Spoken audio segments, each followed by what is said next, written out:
Zakat yang dicari adalah kedermawanan, dicari adalah tadabburnya. Afala yatadabbarunal Qur'ana am ala qulubin aqfaluha. Kenapa sih manusia ini, kata Allah dalam Al-Quran, mereka banyak membaca Al-Quran tapi tidak mau banyak memahami maknanya? Apakah hati-hati mereka ini dikunci oleh Allah? Ditegur oleh Allah, siapa orang baca Quran tapi nggak pernah mau, nggak pernah ada hasrat keinginan untuk bisa memahami apa sih maksudnya ini, apa maunya, apa kehendak Allah, turunkan firman begini, turunkan firman begitu, nggak pernah mau tahu nih. Apakah hati mereka sudah dikunci oleh Allah Subhanahu wa Ta'ala? Haji yang dicari adalah ikhlasnya. Doa yang dicari adalah hudurul qalb, hadirnya hati dalam keadaan berpangku tangan kepada Allah, berpasrah diri kepada Allah, merendahkan diri, tanda bahwa dia butuh kepada Allah. Itu orang itu kapan doa nggak serta-merta doanya diijabah, karena sesungguhnya Allah tidak akan menggabul doanya orang min qalbin ghafilin lahi, daripada hati orang yang lalai dan lupa kepada Allah. Ya, karena hafal doa tapi pikirannya kemana-mana, hatinya tidak dalam keadaan direndahkan, tanda bahwa dia butuh kepada Allah, maka doa seperti ini tidak akan dijawab. Doa semua orang didengar oleh Allah, tapi tidak semua doa diijabah. Dipilih siapa yang diijabah, yaitu mereka yang doa dengan hadir hatinya. Dia menghadirkan hatinya bahwa dia adalah orang yang butuh kepada Allah, orang yang berpasrah diri, berpangku tangan dan tawakal kepada Allah Subhanahu wa Ta'ala. Puasa juga begitu. Puasa ini yang dicari adalah ketakwaannya. Ya ayyuhalladzina amanu kutiba alaikumus syiyamu kama kutiba alal ladzina min qablikum la'allakum tattaqun. Puasa ini yang dicari ketakwaan. Banyak di antara kita ini puasa tapi nggak nyari ketakwaan, padahal Allah nyari dari puasanya kita ini ketakwaannya. Banyak di antara kita ini puasa tapi yang dia cari pokoknya sah. Wis pokoknya nggak makan, nggak minum, maaf nggak hubungan suami istri dari pagi, ya dari subuh sampai maghrib selesai. Masalah nggak diterima terserah, nggak peduli. Wis pokoknya gugur kewajiban. Masalah tidak membuahkan hasil puasanya nggak ngurus.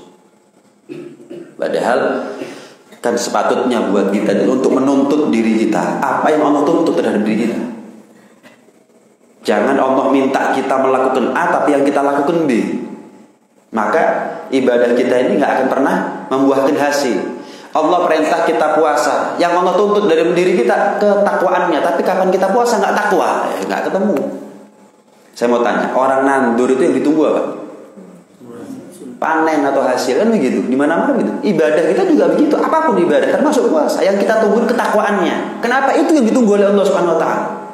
Itu yang ditunggu oleh Allah Subhanahu wa Ta'ala. Tapi banyak di antara manusia sekarang, satu, kapan mereka puasa pokoknya sah. Sehingga orang yang kapan puasa pokoknya sah, kadang-kadang puasanya ala kadarnya. Cukup sekedar formalitas, gugur kewajiban, wis pokoknya kapan selesai Ramadan gak wajib qadha, selesai.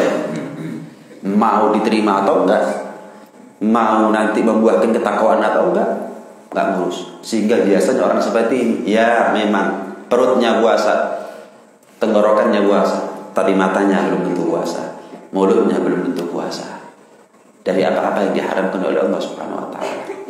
Bicara tentang ketakwaan, bicara tentang Islam, bicara tentang puasa, bicara tentang ketakwaan bukan hanya bicara tentang bagaimana kita taat, tapi di sisi yang lain juga bicara tentang bagaimana kita menjauh dari maksiat.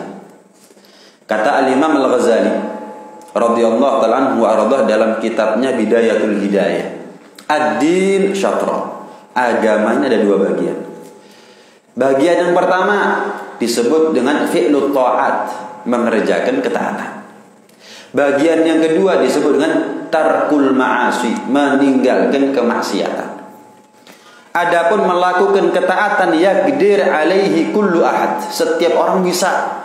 Apa bedanya sholatnya kita, puasanya kita, zakatnya kita, hajinya kita, baca Qur'annya kita sama anak kecil? Sama. Bukan hanya kita yang bisa, anak kecil pun yang baru belajar juga bisa.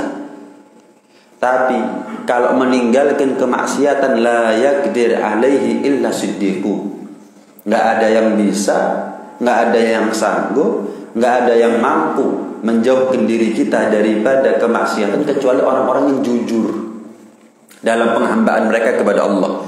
Orang-orang yang jujur dalam pengakuannya, aku adalah makhluknya Allah, Allah adalah Tuhanku. Aku diatur oleh Allah, nurut. Dilarang begini, nurut. Ini orang jujur, orang tulus dalam pengakuan. Kalau kita kan kadang-kadang ngakunya Allah Tuhan kita, kita hambanya Allah, tapi kapan diatur belum tentu nurut gitu. Kapan dilarang jangan begini, malah kita langgar. Kapan diperintah lakukan ini, nggak kita lakukan. Belum tentu jujur. Intinya taat dan menjauh dari maksiat. Kita kadang-kadang merasa bahwa ketika kita sudah melakukan ketaatan, kita merasa nggak perlu lagi yang namanya menjauh daripada kemaksiatan. Padahal pahalanya orang yang menjauh dari kemaksiatan lebih afdal daripada orang yang sekedar melakukan ketaatan. Pernah Al-Imam Al-Hasan Al-Basri tanya kepada santri-santrinya, ayyul a'mali afdal? Santriku, muridku, aku mau tanya, apa sih amal yang paling afdal ini? Apa amal yang ganjarannya paling besar, nilainya paling mulia di sisi Allah? Ada yang ngacu. Salat wahai imam, tidak diiyakan, tidak ditolak. Diam. Tanda bahwa Imam Hasan Al-Basri berharap jawaban lain daripada itu. Walaupun jawabannya benar, salat itu paling afdalnya amal, tapi bukan itu yang saya maksud. Acung lagi. Haji imam, diam. Puasa, diam. Nyaut semuanya. Disebutkan satu-satu amal-amal soleh. Terakhir, tarkul ma'asi imam, apa namanya? Amal yang paling afdal adalah meninggalkan kemaksiatan. Hadza huwa. Ya ini yang saya maksud. Jawaban terakhir ini adalah jawaban yang paling tepat. Meninggalkan kemaksiatan itu adalah amal yang paling afdal. Ganjarannya lebih besar daripada orang yang sholat. Ganjarannya lebih besar daripada orang puasa, zakat, haji dan seterusnya. Bukan berarti oh yang penting meninggalkan kemaksiatan nggak usah sholat, nggak apa-apa. Ya, bukan begitu. Ya nggak sholat itu namanya maksiat. Sholat, puasa, zakat, haji. Tapi kadang-kadang orang itu kapan sholat lupa jaga matanya, kapan haji lupa jaga mulutnya. Padahal jaga mata, jaga mulut dari apa yang haram lebih afdol, lebih besar pahalanya daripada sholat dan hajinya. Bahkan Rasulullah SAW pernah bersabda, sab'atun yudhilluhumullah fi dhillih yawma la dhilla illa dhilluh. Nanti di hari kiamat itu ada 7 golongan yang mana mereka mendapatkan perlindungan naungan dari Allah di hari itu. Di hari kiamat, di akhirat nggak ada naungan kecuali naungannya Allah. 7 golongan. Siapa kata ulama yang paling afdol di antara mereka? Yang paling afdol di antara mereka adalah rajulun da'athu imra'atun dzatu hasabin wa jamal. Seorang laki-laki yang diajak mesum, diajak berbuat yang tidak pantas, berbuat yang tidak senonoh, berbuat yang tidak baik oleh seorang perempuan yang cantik jelita dan wanita terhormat. Ayu, kemudian mulia di mata manusia, diajak berbuat yang tidak pantas. Seraya laki-laki ini meninggalkan itu perempuan, dia mengatakan inni akhafullah, aku takut sama Allah. Ditinggalkan, dia campakkan itu ajakan perbuatan yang tidak baik oleh perempuan tersebut, sembari laki-laki ini mengatakan aku nggak mau, aku takut sama Allah. Ini yang paling afdal pahalanya. Kenapa? Meninggalkan kemaksiatan. Oh, sholat belum tentu diajak mesum sama perempuan yang cantik, berpangkat, kemudian dia bisa mengatakan aku takut sama Allah. Masih sholat. Pahalanya dia lebih afdal daripada adilnya imam. Pahalanya ini orang lebih afdal daripada orang yang hatinya terikat sama masjid. Pahalanya ini orang lebih afdal, lebih besar, lebih mulia daripada pahalanya seorang pemuda yang tumbuh kembangnya dalam ibadah kepada Allah. Pahalanya ini orang lebih afdal, lebih besar daripada pahalanya orang yang sedekah ke sebelah kanan yang kiri nggak tahu, sedekah sebelah kiri yang kanan nggak tahu. Pahalanya ini orang lebih afdal daripada 2 orang yang ketemu karena Allah, pisah karena Allah. Wah, pokoknya di 7 golongan dia yang paling besar pahalanya. Jadi meninggalkan kemaksiatan itu lebih afdal daripada sekedar melakukan ketaatan. Banyak di antara kita ini yang tertipu dengan ibadahnya sampai dia lupa dosanya dia sendiri. Saya sudah ini, Bib. Saya sudah itu, Bib. Saya lakukan ini, Bib. Saya lakukan itu, Bib. Pertanyaannya, sudahkah kamu tinggalkan ini dan tinggalkan itu? Oke, kamu sudah lakukan ini, lakukan itu. Sudah kamu tinggalkan ini, tinggalkan itu. Banyak di antara kita ini yang merasa sudah menjadi orang hebat gara-gara ibadah, padahal di sisi yang lain dia belum meninggalkan kemaksiatannya. Dia lupa, dia tertipu dengan amal ibadahnya, padahal dia sendiri di sisi yang lain belum meninggalkan kemaksiatannya. Jelas ini bahwa agama ini nggak cuma sekedar taat, meninggalkan kemaksiatan lebih afdal daripada ketaatan. Pernah diceritakan ada dua orang sama-sama musafir. Orang pertama nyampe di tempat berteduh, dia panas berteduh. Dia lepas bajunya, cari gantungan baju, ini nggak ada. Maka dia ambil paku, dia ambil batu, tutup tembok. Tempat kosong memang, tempat kosong. Tutup, gantungan baju di situ. Udah berteduh dia. Yuk.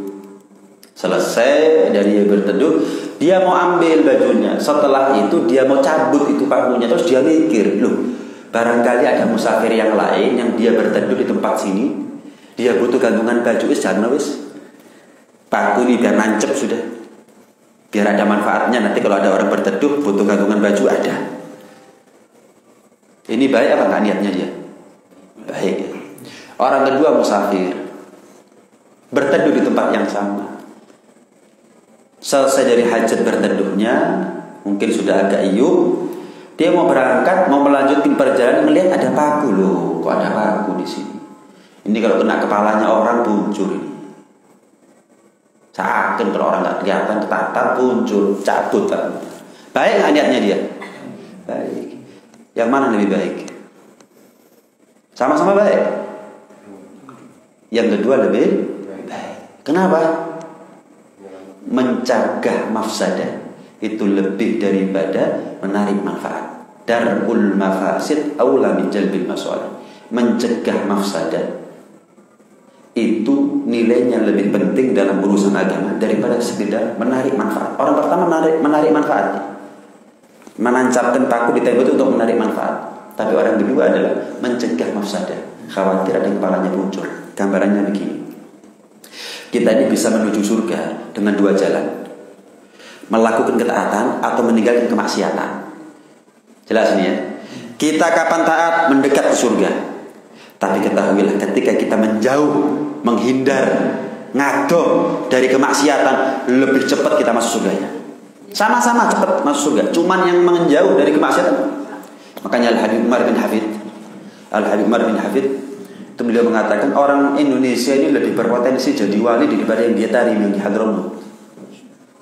Kenapa? Kalau orang di Hadramut mau jadi orang soleh harus ibadah. Nggak ada kesempatan mereka untuk maksiat. Nggak ada biskup di sana. Nggak ada diskotik di sana.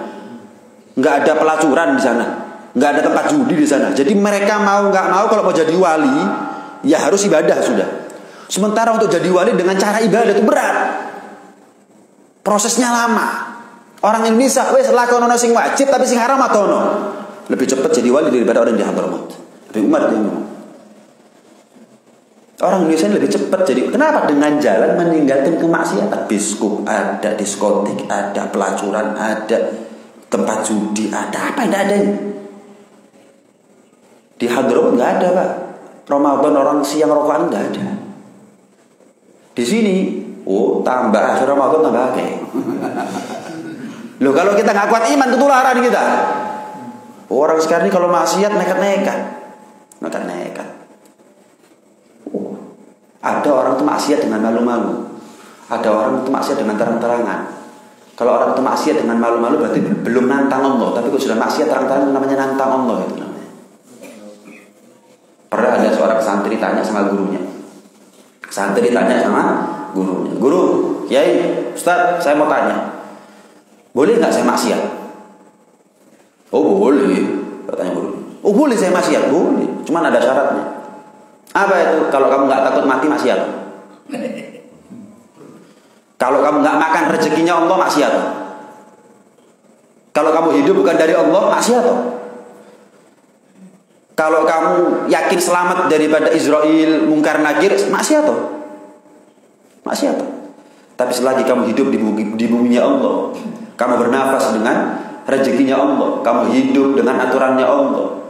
Ya, kamu nggak bisa selamat dari mati. Kamu pasti akan berhadapan dengan Israel, Munkar Nakir, kiamat, akhirat, surga, neraka. Ya so maksiat. Ada orang sekarang hidup di dunia Allah, bernafas dia dengan rezeki dari Allah. Ya.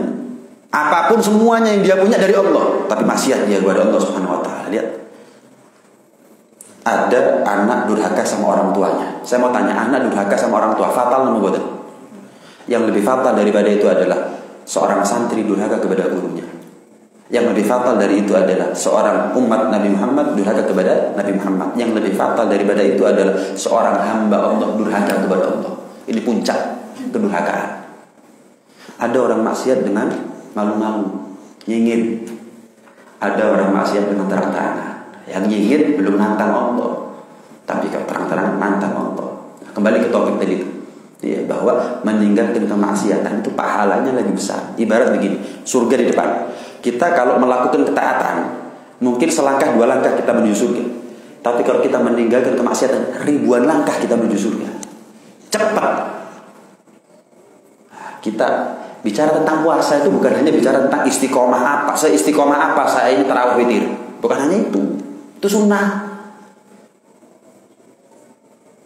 Puasa itu bukan hanya bicara tentang dalam sebulan ini berapa kali saya khatam Al-Quran. Itu sunnah. Sebetah apa saya itikaf di masjid berlama-lama berjam-jam. Itu sunnah. Pertanyaannya adalah sejauh apa di bulan Ramadan kita daripada kemaksiatan. Itu yang paling penting. Banyak orang tertipu dengan istiqomahnya dia tarawih witir. Banyak orang tertipu dengan bagaimana dia betah, kerasan, nyaman ada di masjid berjam-jam. Kalau mulai isya sampai subuh nggak keluar. Kenapa itikaf mumpung Ramadan nyari Lailatul Qadar? Tapi dia lupa keluar dari masjid merasa wong. Keluar dari masjid melihat yang haram. Dia lupa.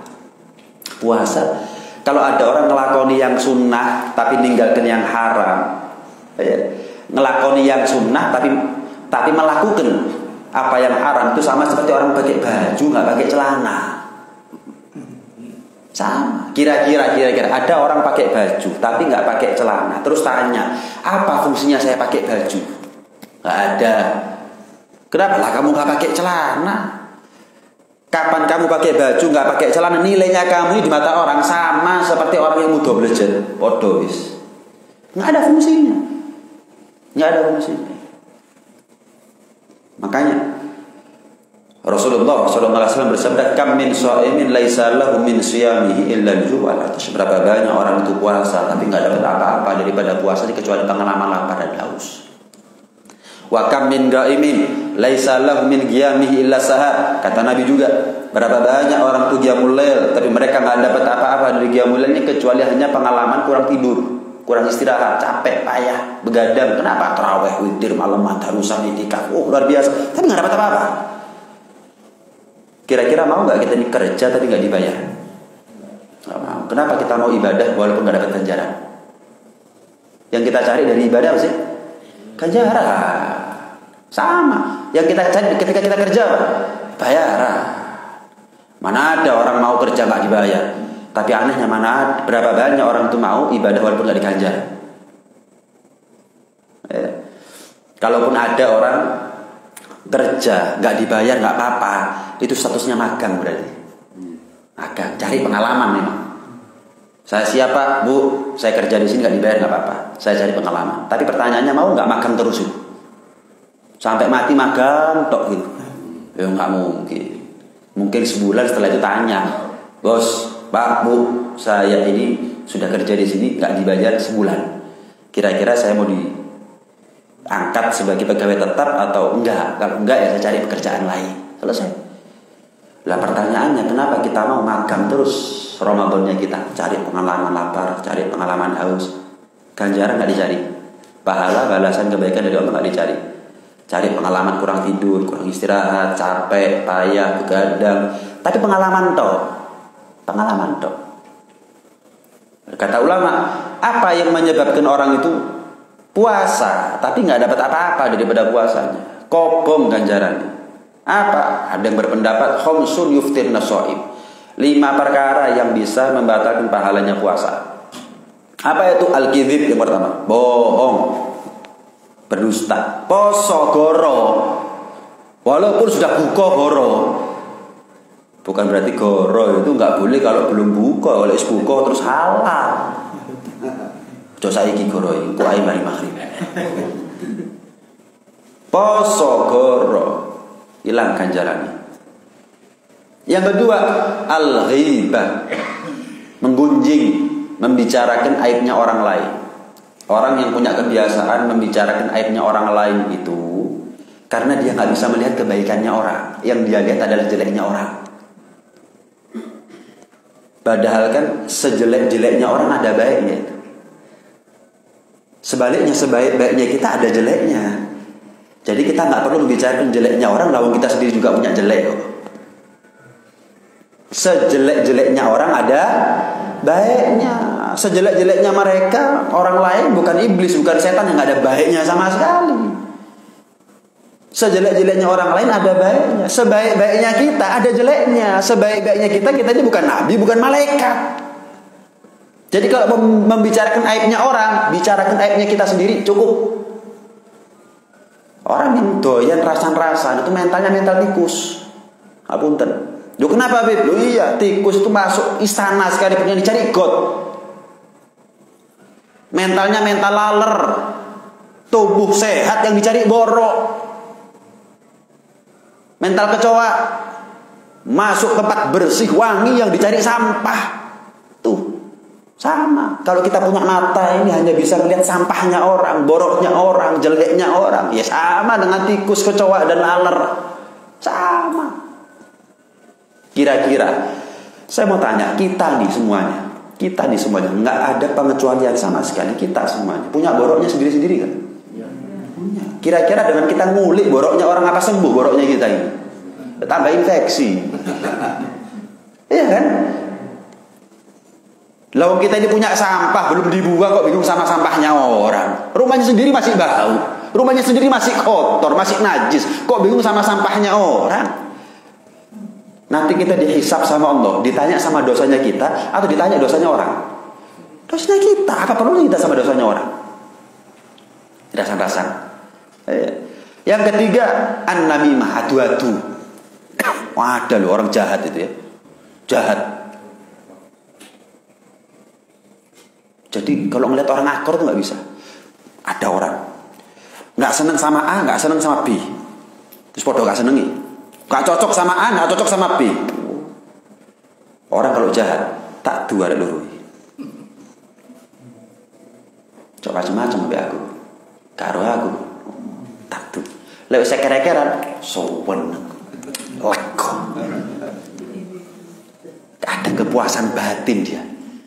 Kapok, loh kok kapok? Jadi malaikat kon sing kapok. Kamu yang kapok ini. Na'udzubillah min dzalik. Yang keempat, al-yaminul fajirah, sumpah palsu. Tulinan sumpah. Walaupun bohong untuk menutupi aibnya, sumpah demi Allah saya nggak begitu. Wah. Imam Syafi'i itu mengatakan, aku ini nggak pernah main sumpah walaupun aku dalam posisi yang benar. Aku ini nggak pernah mainan sumpah. Kan sumpah itu pakai namanya Allah. Saya nggak pernah pakai namanya Allah walaupun untuk membela diri. Kenapa? Karena beliau mengagungkan namanya Allah Subhanahu wa taala. Pernah diceritakan ada seorang suami jualan kain di pasar. Jualan kain di pasar. Kepingin dia kain ini laku keras. Laris gitu. Akhirnya dia ngomong sama istrinya, "Istriku, aku kan jualan kain." "Iya, Mas." "Nyangen po. Tawa nih kainku." "Loh, Mas, saya kan enggak beli, Mas. Mesti ini sampean sing nukon aku, Mas. Kemarin aku dikon kenyang iki piye?" "Loh, salah nyangen tok, nyangen tok." "Loh, saya kan enggak mau beli." "Paham. Kamu enggak mau beli kainnya saya tahu. Nyangen tok." "Dadi nyang piro, Mas?" "Ngomong, Mas, tak nyang 150 ya." Bingung istrinya. "Oh, apa maksudnya?" "Ya wis akan nurut ae." "Mas, kainnya ini saya tawar harga 150.000 boleh?" "Gak oleh." Bawa berangkat ke pasar, digelar kain. Wah, ada pembeli.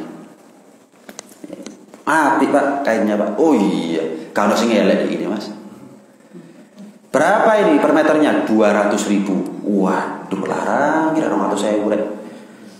Menyang oleh Pak? Oleh, tipis-tipis ya. Ya wis, saya tawar 125.000 demi Allah. Mangono sing menyang 150 gak takekno ya. Sumpah, mangan yang 150 gak takekno 120. Siapa yang ngenyang? Sutradara sinten? Ngakali syariat dadan. Biar halal sumpahnya. Lu kan saya bener, Beb. Iya. Kamu ngomong seperti nanti di hadapannya Allah, jangan di hadapannya saya. Lu kan saya bener ya ngomong gitu nanti. Kok Allah mau diakali? Ya. Yang kelima adalah an-nadharu syahwat, memandang dengan pandangan syahwat. 4 dari 5 perkara yang bisa membatalkan pahalanya puasa semuanya bermula dari mulut. 1 dari mata. Jelas nih ya? Nah, persis dengan ucapan Nabi sallallahu alaihi wasallam. Wa hal yakubbun nasa ala manakhirihim fin-nar illa hasaidu alsinatihim. Bukankah banyak nanti manusia itu jelungkup masuk neraka? Ada riwayat hidungnya dulu atau mulutnya dulu, alias jelungkup, ngejuk, masuk nerakanya itu ngejuk. Gara-gara apa? Panen akibat mulutnya dia. Jadi bicara tentang puasa ini bukan hanya bicara gimana caranya perut kita lapar, tenggorokan kita haus. Mata ini harus puasa dari kemaksiatan, mulut harus puasa dari kemaksiatan. Siapa orang yang jaga perutnya dari makanan, kemudian tenggorokannya dari minuman, dan dia jaga mata dan mulutnya, baru bicara surga, baru bicara ganjaran. Innamas siyamu minal lahwi warrafath, laisa siyam minal akli wasyurbi, innamas siyam minal lahwi warrafath. Kata Nabi sallallahu alaihi wasallam, puasa itu bukan hanya bicara tentang menjauh dari makan dan minum, tapi puasa itu menjauh daripada perbuatan yang melalaikan ataupun perbuatan yang menjerumuskan. Malam yada' gaula zur wal amala bih falaysa lillahi hajatun fi ayyada'a ta'amahu wa syarabah. Kata Nabi sallallahu alaihi wasallam, barang siapa yang tidak meninggalkan ucapan yang buruk, perbuatan yang buruk, Allah enggak ada perlunya, Allah enggak ada hajatnya, Allah enggak ada butuhnya, dia enggak makan, dia enggak minum. Karena memang yang Allah cari bukan itu. Yang Allah cari adalah ketakwaannya. Barang siapa yang puasa, nggak makan, nggak minum, tapi nggak ninggalkan ucapan dan perbuatan yang buruk, Allah nggak ada hajat, gak direken puasanya kita ini. Aduh, Beb, mau suka puasa ya, Beb, bisa karep. Kok repot saya. Kadang-kadang orang kalau situ begini ya, malah mutung, purik sama Allah. Saya ini sudah puasa, Beb. Lah kok saya ini masih belum tentu diterima sama Allah. Oh iya. Ya sudah ngono gak puasa aku, Beb. Saya karep. Lah apa bingung saya ini? Kok nantang saya, kok ngancem saya, kok poso lah aku. Kabeh jenengan baik itu bukan surganya saya. Kapan jenengan baik itu surganya jenengan. Kapan jenengan maksiat itu bukan nerakanya saya. Kapan jenengan maksiat itu nerakanya jenengan. Sama sebaliknya. Saya baik itu bukan surganya jenengan, surganya saya. Kapan saya maksiat bukan nerakanya jenengan, itu nerakanya saya. Masing-masing punya hidupnya sendiri sudah. Saya mau tanya, apa orang kerja itu pasti kaya? Tapi tetap kerja enggak? Apa semua orang ibadah pasti masuk surga? Belum tentu. Tapi kenapa kok mau tukar ibadah? Ayo. Loh, Bib, saya ini puasa belum tentu diterima. Belum, tergantung kamu jaga mata, jaga mulut enggak. Waduh, kadung poso kok mesti diterima. Iya. Yo lek ngono gak poso aku, Bib. Lah sampean kerja yakin suci? Ya kudu mesti, Bib. Lah apa sampean kerja? Sampai urusan dunia kok pinter, Mas. Urusan akhirat kok mutung sampai nang Gusti Pangeran. Kadang-kadang orang begitu gitu. Kan ada ya orang tuh komentar enak gitu. Ayo pos salat, guru mesti diterima. Guru mesti mlebu surga. Sama, kamu ngapain kerja guru mesti sugih. Guru mesti sugih awakmu kerja. Lah apa kerja? Mesti tinggal kerja. Tidur di rumah sudah. Kepindho sugih apa gak? Loh ini loh kadang-kadang orang itu timpang cara berpikirnya. Urusan dunia, Bib, sing kerja kalau mesti sugih gak kerja maneh. Lah, sing salat kalau mesti selamat gak salat. Ya sudah tinggal dibalik gitu, tak cukup sudah. Dia gak sadar kalau dia tertipu cara berpikirnya, dibujuk, dirayu oleh setan. Digiring, tapi halus. Padahal dibalik sedikit. Iya sih, saya yang salah. Kok bisa saya berpikir seperti itu? Kok mutung ada Gusti Pangeran itu opo? Kayak opo aku? Kayak opo? Ya kan memangnya Allah butuh sama ibadahnya kita? Enggak. Allah nggak butuh. Juga dikatakan oleh Nabi SAW, asyamu junnah, puasa ini tameng atau perisai. Dari apa? Dari api neraka. Malam yakhrikha bikidbin aw ghibah, selama tameng atau perisai tidak dirusak karena sebab dusta atau ghibah, membicarakan aibnya orang lain, menggunjing. Kata ulama, puasa ini tameng atau perisai. Kenapa? Karena dengan puasa kita menjauhi syahwat. Wa huffatin naru bi syahwat, dan neraka itu dikelilingi oleh syahwat, oleh sesuatu yang kita cocok nafsunya kita. Makanya orang bilang, iya, kenapa sih yang enak-enak diharamkan? Nah, kenapa ya? Karena memang neraka itu dikelilingi oleh sesuatu yang menurut kita enak. Menurut kita enak. Nah, ketika kita puasa, kita menjauh dari apa yang enak-enak, menjauh dari syahwat. Kalau kita menjauh dari syahwat, syahwat adalah sesuatu yang mengelilingi neraka, ya berarti kita secara otomatis menjauh dari neraka. Ada ulama mengatakan yang lain. Kalau kita puasa, puasanya diterima oleh Allah, maka nanti ketika kita meniti jembatan Sirat, melewati jembatan Sirat, puasa yang diterima itu akan menjadi tameng, seperti pakaian betulan. Sehingga ketika ada lahapan api neraka, nyaut-nyaut ini api neraka ini, melahap-lahap, karena kita pakai tameng, selamat, terlindungi kita saat itu. Terlindungi kita saat itu. Makanya Sayyidina Ali bin Abi Thalib karamallahu wajhahu, beliau mengatakan begini, kunu bi qabulil amal ahamma minkum minal amal. Jadilah kita ini kapan beramal soleh, diterimanya itu amal itu adalah prioritas, lebih daripada amalnya kamu. Orang sekarang enggak, yang penting amal, diterima enggak. Seharusnya kata Imam Ali, jadilah kamu ini kapan beramal soleh, jangan cuma sekedar beramal. Diterimanya itu adalah poin penting. Kira-kira kita dikontrak perusahaan untuk kerja, yang pertama kali kita tanya kenapa? Gajinya berapa? Lah, ini tanda bahwa dia itu kalau kerja kepingin digaji. Kalau kita kapan ibadah, sekarang pokoknya aku sholat, pokoknya aku poso, untung-untungan sama saya sholat kayak aku. Loh, ya Allah sih. Jangan begitu cara berpikirnya. Urusan dunia ndak ono sing luwih sugih dimane aku. Urusan akhirat untung-untungan. Ndak ning nisor. Untung aku sih enggak sholat, aku sholat. Aku sih enggak poso, aku poso. Urusan akhirat lihat di atas. Posone api, sholatnya api, kelakuannya api, ibadahnya api. Aku kok durung yo. Begitu seharusnya. Urusan dunia, alhamdulillah. Saya punya rumah, itu belum punya rumah. Saya punya pekerjaan, itu enggak punya pekerjaan. Diwalik kita. Urusan dunia enggak enak. Urusan akhirat diklu. Bukan syukur ini namanya. Lupa diri dia dengan ibadahnya, kemudian dia menjadi orang yang tamak, rakus dan serakah terhadap dunia. Seharusnya urusan akhirat jangan termotivasi, fastabiqul khairat falyatanafasil mutanafisun wasari'u ila maghfiratin min rabbikum. Berlomba-lomba. Kok iso? Aku kok iso? Itu seharusnya. Urusan dunia diklu, syukur, akhirnya banyak syukur, nggak ada sambat akhirnya. Begitu. Jadilah kita ini manusia lebih mementingkan gobulnya amal daripada amalnya. Jangan diwali. Yang penting amal wis gobul gak ru. Jangan diwali. Jangan diwali. Itu rumus sudah. Amal yang dicari adalah gobulnya. Ada pendapat ulama juga yang mengatakan bahwa orang itu bisa gagal dia mendapatkan pahala puasa gara-gara puasanya dituduh-tuduh dipamer-pamer. Ya kalau Ramadan sih jarang ya. Kita ini pamer-pamer poso. Kenapa gak ada poso secara umum? Tapi kalau puasa sunnah, kan kata ulama begini, ibadah yang paling sir, ibadah yang paling rahasia itu ya puasa. Kenapa? Kalau kita sholat itu ketemon. Kenapa ada gerakan misalnya? Kok ruku, kok sujud, kok ngadeg, kok lungguh, kok kemat kami itu sholat.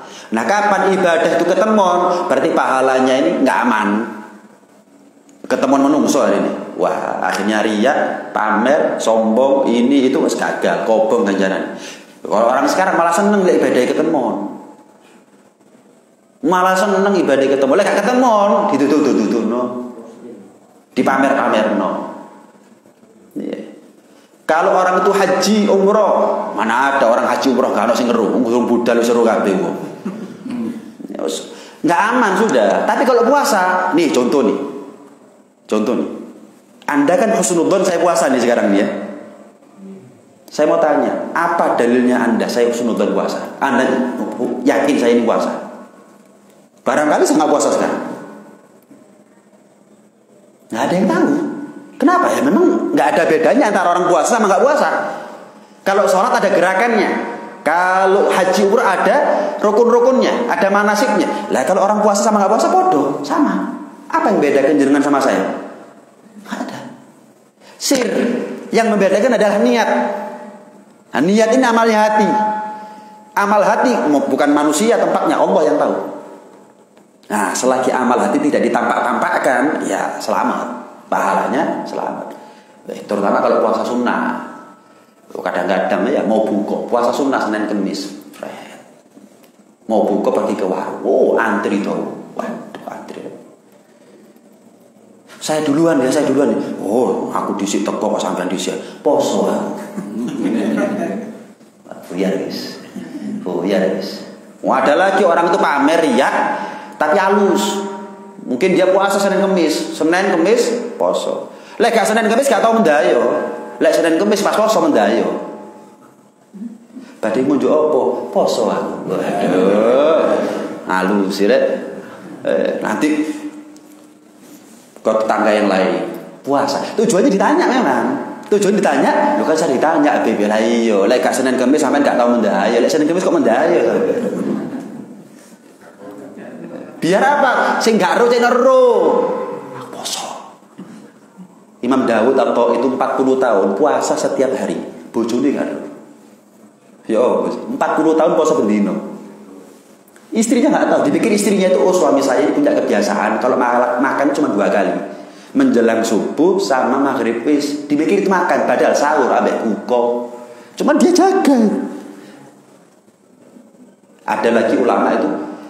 Jadi karena dia hafal Quran ya. Kalau di pangku istrinya itu ngelalar Al-Quran. Di pangku istrinya ngelalar Al-Quran.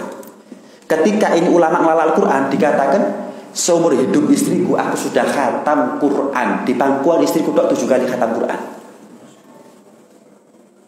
Jadi di pangku misalnya capek di pangku sama istrinya. Itu sambil ngelalar Quran. Cuman istrinya nggak tahu.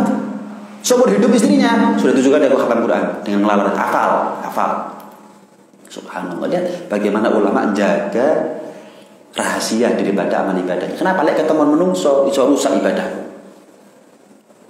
Terakhir kata ulama, ya, termasuk perkara yang bisa membatalkan pahalanya puasa adalah berbuka dengan yang haram. Jadi bicara puasa ini luas. Gak mek poso tok, buka ambek opo diperhitungkan.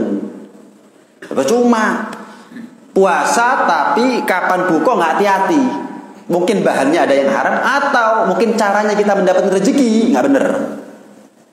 Zalim sama orang, maksiat. Cuma wa ta'atun mimman haraman ya'kulu mithlul bina'i fawqa mawjin yuj'al. Dalam Zubat, Syekh Ahmad bin Ruslan mengatakan setiap orang yang taat tapi dia makan yang haram. Maksiat, makan yang haram, tapi taat. Korupsi, tapi haji. Oh, ada, banyak ya, ada nih. Korupsi, tapi haji. Wali sodako, tapi dolim sama orang misalnya. Ini percuma. Sebagaimana percumanya orang bangun rumah di atas lautan. Mustahil orang bisa bangun rumah di atas lautan. Naruh satu pasir mendalam. Mustahil. Ibadah itu menjadi amal yang diterima kalau dia makan yang haram. Makanya Allah perintah kepada para nabi, ya ayyuhar rasul kulu minat thayyibat wa'malu sholihah. Para utusanku kata Allah, makan yang baik baru bicara amal yang soleh. Lihat, Allah menomorsatukan makanan yang halal, baru nomor 2 adalah amal yang soleh. Menjadi syarat berarti. Orang kalau kepingin amal soleh itu apa sih? Amal yang diterima, amal yang menjadi bekal akhiratnya kita, itu amal soleh namanya. Amal soleh itu amal yang diterima. Amal itu diterima kalau dia makan yang halal. Orang sekarang seolah-olah bahasa tubuhnya dengan selama aku taat terserah aku makan apa. Mau ngaku sholat bendino kok. Oh ngaku nggak kaji kok. Oh ngaku iki, terserah dia mau makan apa. Oh nggak begitu. Perintahnya Allah makan yang halal baru bicara amal yang soleh. Jangan menomor-duakan yang di nomor 1kan sama Allah. Jangan menomor 1kan yang di nomor 2kan oleh Allah. Gak ketemu. Yang bikin rel masuk surga ini adalah Allah. Jangan bikin rel sendiri. Pasti nggak masuk surga sudah. Ketika Allah menomorasatukan makan yang baik, baru amal soleh. Jangan kita bicara selagi saya beramal soleh, terserah saya berbuat apa. Oh, nggak bisa. Nggak bisa. Seorang ulama namanya Ahmad bin Idris Al-Maghrabi. Beliau itu mengatakan begini. Ini agak kasar, tapi bukan katanya saya, karena katanya ulama, makanya berani saya sampaikan. Beliau mengatakan begini.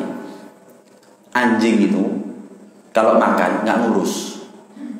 Mau bangkainya tikus, bangkainya kucing, bangkainya ayam, semua dimakan. Mau bau, mau kotor, mau najis, mau halal haram dimakan semuanya, namanya anjing. Tapi lucunya anjing itu kalau kencing ngangkang. Dengan bahasa tubuhnya dia mengisyaratkan takut kena cipratan air kencingnya, najisnya. Tapi anehnya yang masuk perutnya najis semuanya itu. Nyambung nih ya? Kan aneh, kan lucu ini kata ulama, kan lucu ini. Makan gak ngurus tapi kapan nguyuh ngangkang. Maaf, kata beliau, gak kata saya. Manusia kalau gak ngurus apa yang masuk perutnya, tapi kalau kencing dodok, khawatir nyiprat. Lucu orang ini katanya. Kenapa? Ya sama dengan apa tadi? Oh, dia makan yang halal mau haram terus gak ngurus kabeh mlebu, tapi kapan gue yo dikicipitan najis dhewe. Aneh, lucu. Kata ulama lucu sama ini. Sama. Iblis itu dalam kitab Bughayatul Talibil Manhum. Iblis itu, jadi dalam satu riwayat yang dibelenggu oleh Allah ketika Ramadan bukan semuanya, tapi iblis dibelenggu. Setan sama jin sebagai anak cucu keturunan iblis dibiarkan berkeliaran sama Allah. Iblis ketika menjelang Ramadan titip pesan kepada setan dan jin. Anakku, putuku, turunanku, tak kandani. Mari ngono aku dikerangkeng oleh Gusti Pangeran. Saya dibelenggu sama Allah. Saya titip pesan ya, tak wanti-wanti. Gibah. Katanya iblis, kamu gak usah repot-repot ngudo kabeh anak putune ada. Gak kabeh ngudo. Terus gimana membedakan yang mana yang perlu digoda, ada yang nggak perlu digoda? Gampang. Pokoknya kalau ada di antara anak putune Adam, poso, tapi kapan buka mbek sing haram tinggalan. Aja digudo, bakal mlebu neraka karepe dhewe. Golek sing liyane ae. Itu sudah membuat capek dirinya sendiri sudah. Gak usah ngesel-ngeseli awak, wis kesel dhewe iku, jarno, gak usah digudo wis. Roh nen rokok kayak gini. Mari. Tenang aja, sudah cari yang lain. Sing soro-soro iki gampang lagi. Iblis seperti pesan seperti itu. Da'u fa innahu yut'ib nafsah. Tinggalkan. Orang itu sudah bikin capek dirinya sendiri. Abdullah bin Umar bin Khattab mengatakan, "Lau shallaitum hatta takunu kal hanaya." Sekalipun kalian ini banyak sholat, saking banyaknya sholat sampai bungkuk seperti busur. Melengkung punggungnya sampai seperti busur. Wa sumtum hatta takunu kal autar. Banyak kalian yang puasa, saking seringnya puasa sampai badannya kalian kurus seperti senar. Lam yataqabbalillah dzalika minkum illa biwara'in hajiz. Tidak serta-merta Allah terima ibadahnya kalian kecuali didasari dengan sifat warok. Apa ini warok? Bukan hanya sekedar anti yang haram, anti yang syubhat. Yang remeng dianggap haram sudah. Yang abu-abu dianggap hitam sudah. Sehingga jelas, jelas haram wis, mari. Jangankan masuk ke dalam